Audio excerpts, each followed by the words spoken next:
नमस्कार, good morning. सकाळचे 8 वाजता बुलेटिनमध्ये तुम्हा सर्वांचं स्वागत. मी कल्याणी दीक्षित. बुलेटिनची सुरुवात करूयात भाजपमधल्या बातमीनं. विधान परिषदेसाठी भाजपमध्ये सध्या मोठी भाऊ गर्दी पाहायला मिळते. भाजपची 30 एप्रिलला यादी जाहीर होणार आहे. ऐनवेळी भाजपकडून नावं जाहीर होण्याची शक्यता आहे. महाराष्ट्र भाजपनं दिल्लीला 30 जणांची यादी पाठवली होती. यादी निम्मी करून पाठवा, दिल्लीच्या नेतृत्वानं हा निरोप दिला होता. भाजपनं आता 14 जणांच्या नावाची यादी दिल्लीला पाठवल्याची माहिती आहे. भाजप प्रदेशाध्यक्ष रवींद्र चव्हाण नाव निश्चितीसाठी दिल्लीला गेलेत. पक्षातल्या जुन्या कार्यकर्त्यांना संधी मिळणार अशी सूत्रांची माहिती आहे. आणि या सगळ्या संदर्भात आपण अधिकची माहिती घेऊयात आमचे प्रतिनिधी मनोज दयाळकर यांच्याकडून. मनोज, खरं तर भाजपमध्ये सध्या विधान परिषदेसाठी भाऊ गर्दी पाहायला मिळते. 14 जणांची नावं आता दिल्लीला पाठवलेत. नेमके नाव कधी जाहीर केले जातील, काय माहिती? बरोबर कल्याणी, आपण या ठिकाणी बघितलं तर विधान परिषदेच्या निवडणुकीसाठी काहीच दिवस आता शिल्लक राहिलेले आहेत आणि त्यामध्ये आता सर्वांचं लक्ष लागलेलं आहे ते म्हणजे यादीकडे.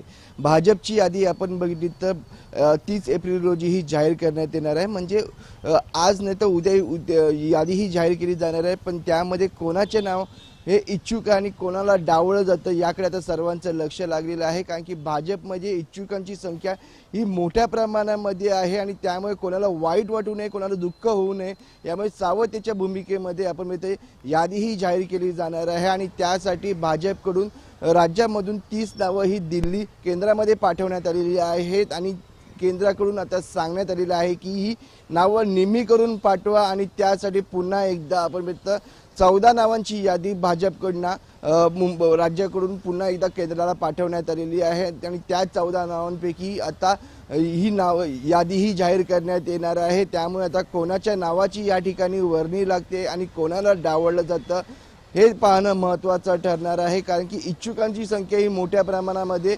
भाजपमध्ये आहे. कारण की आपण या ठिकाणी बघितलं तर विधान सभेची निवडणूक झाली, महानगरपालिकेची निवडणूक झाली, त्यामुळे मोठ्या प्रमाणामध्ये भरपूर जणांना डावललं गेलं. जे इच्छुक होते त्यांना देखील या ठिकाणी डावललं गेलं. पण यंदा आपण बघितलं जे जुने कार्यकर्ते आहेत त्यांना या ठिकाणी संधी देणार आहे असं या ठिकाणी सांगितलं जात आहे. त्यामुळे आता कोणाच्या नावाची या ठिकाणी वर्णी लागते हे देखील पाहणं महत्त्वाचं लागणार. मनोज, सध्या नेमकी कुणाची नावं चर्चेत आहेत?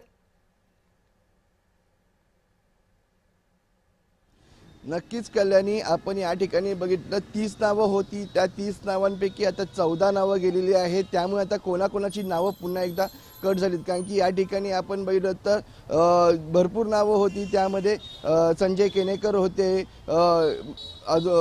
माधवी नाईक होत्या, तसंच केशव उपाध्याय होते, अशी भरपूर नावं या ठिकाणी होती. पण त्यामध्ये आता निम्मी नावं ही केंद्राला पाठवण्यात आलेली आहेत. 14 नावं पाठवण्यात आलेली आहेत आणि ही यादी आपण बघितली तर 30 एप्रिल रोजी जाहीर केली जाणार आहे. आणि त्यामध्ये भरपूर जण इच्छुक आहेत पण कोणाला दुखवू नये यासाठी ही सावधतेच्या भूमिकेमध्ये ही यादी जाहीर केली जाणार आहे. आणि त्यामध्ये आता जे मोठ्या प्रमाणामध्ये ज्यांनी कार्यकर्त्यांनी कामं केली आहेत त्यापैकी आता कोणाची नावाची या ठिकाणी संधी लागते हे पाहणं महत्त्वाचं आहे. आणि कोणाला दुखवू नये यासाठी भाजप मोठ्या प्रमाणामध्ये या ठिकाणी प्रयत्न करणार आहे. आणि कुणाला आता संधी मिळते विधान परिषदेसाठी हे पाहणं महत्त्वाचं आहे. धन्यवाद माहितीसाठी.